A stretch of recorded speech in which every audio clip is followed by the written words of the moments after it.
In the year 376, the Roman Empire had a brilliant idea. A refugee crisis was brewing on the Danube frontier, with thousands of Goths fleeing the oncoming Huns. Instead of seeing a humanitarian disaster, Emperor Valens saw a fantastic economic opportunity. Free soldiers for the army, new farmers for the land, all without the hassle of recruitment bonuses. It was a perfect plan, conceived by people sitting comfortably in palaces hundreds of miles away from the actual problem. What could possibly go wrong when you invite an entire, heavily armed nation into your territory out of pure, unadulterated administrative convenience? The job of managing this influx fell to two Roman commanders, Lupicinus and Maximus. Their performance was, to put it mildly, catastrophically bad. They saw the starving Goths not as new subjects, but as a profit center, confiscating their weapons and then selling them back rancid food at extortionate prices. The historical low point was when they reportedly traded dog meat for Gothic children sold into slavery. It's a bold management strategy. Take a desperate, armed, and starving people and systematically make their situation infinitely worse. Fritigern, the Gothic leader, tried diplomacy, but it's hard to negotiate when the other side is actively trying to starve you into submission. Eventually, the Goths snapped. The result was the Battle of Adrianople in 378, a day that went so badly for Rome it reshaped the empire forever. Emperor Valens, high on his own confidence, decided to attack the Gothic camp without waiting for his nephew Gratian's reinforcements. Patience was apparently not a Roman virtue that day. The Roman legions, exhausted from a long march in the summer heat, charged a fortified Gothic wagon circle.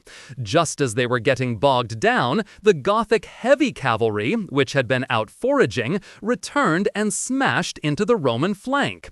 Valens was killed, 2/3 of his army was annihilated, and the myth of Roman invincibility died with them in a dusty Thracian field. The next emperor, Theodosius I, surveyed the wreckage and came up with another genius plan. Since he couldn't beat the Goths, he'd hire them. In 382, he signed a treaty making them foederati, allies of Rome, allowed to live under their own laws on Roman land in exchange for military service. This is like your house being burgled and then hiring the burglars as your new security team. They were now a state within a state, a cohesive, armed Gothic army operating inside the Roman system. This policy of outsourcing national defense to the very people who had just proven they could shatter your legions would have absolutely no long-term negative consequences. None at all. Fast forward about 150 years, the Western Roman Empire is gone, and Italy is run by Ostrogoths who, honestly, are doing a decent job. But in Constantinople, the Eastern Roman Emperor Justinian was having a severe case of imperial nostalgia.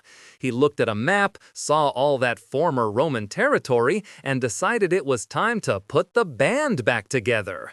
He called it the Renovatio Imperii, the restoration of the empire.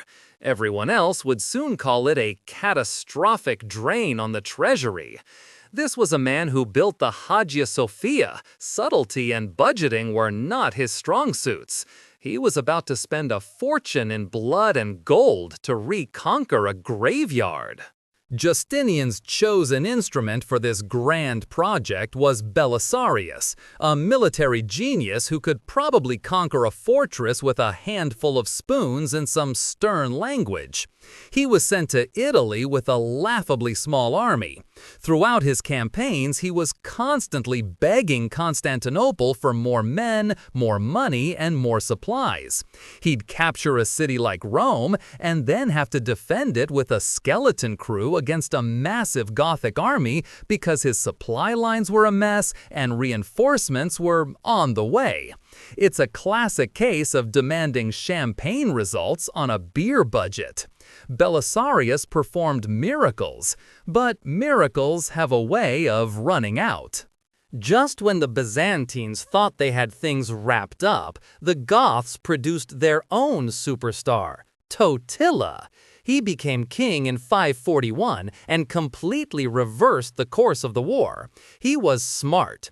Instead of fighting set-piece battles he couldn't win, he waged a brilliant guerrilla campaign. He also engaged in some excellent public relations, promising Italian peasants freedom and lower taxes, which made them far less keen on their supposed Byzantine liberators. While Belisarius was trying to hold cities, Totila was winning the countryside, cutting off supplies and recruiting from the disillusioned local population. He retook Rome not once, but twice, which must have been incredibly embarrassing for Justinian. After nearly 20 years of brutal, grinding warfare, Justinian finally replaced Belisarius with a court eunuch named Narses.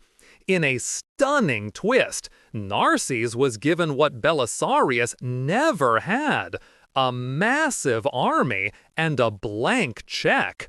He finally crushed the Ostrogoths, killing Totila in battle. Victory at last!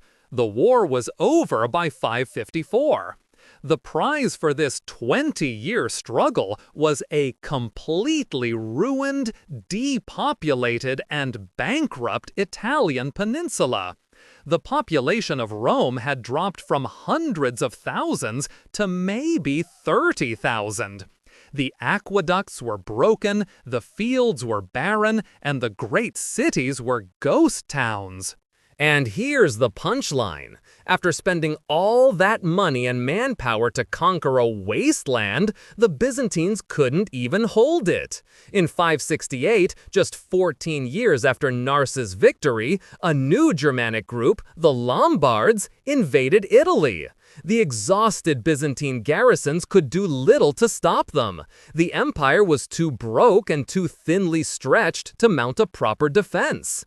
So after 2 decades of the Gothic War, all Justinian had accomplished was clearing out the well-organized Ostrogoths to make way for the much more chaotic Lombards.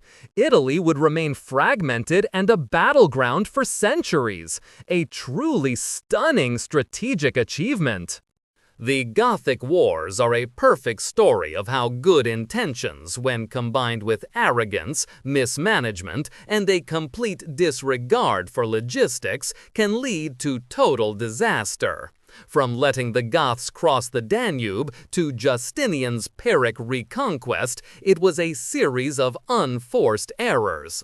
Rome didn't just fall, it was pushed repeatedly by people who thought they knew better. They destroyed the very thing they were trying to save, leaving behind a legacy of ruin that paved the way for the Dark Ages.